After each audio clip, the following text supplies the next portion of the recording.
Welcome to the Windows Computer and Technology channel. And after being pulled, after being coming back, after being pulled again and coming back again, finally it's there for general availability for the update preview to Windows 11.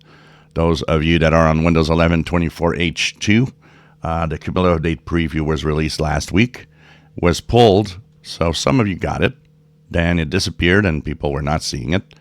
It came back at some point, some people got it again, and it was pulled briefly again, and now it seems to be there and ready.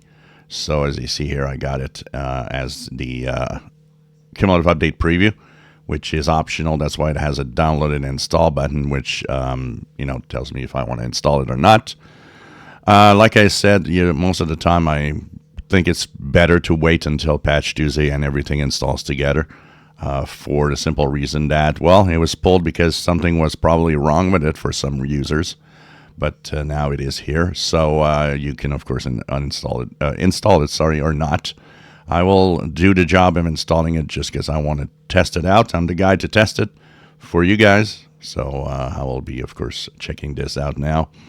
So it is finally available for Windows 11 24H2. These are bug fixes and a few new features that are introduced in Windows 11 24H2. And so if you got no problems, you can wait. It doesn't really matter if you install it or not, honestly. It will anyways install itself with Patch Tuesday. So it's finally here. I guess they finally tweaked it enough that they're confident that it's going to go and install on PCs. I've seen a few people say that they've seen it with an error message at the install.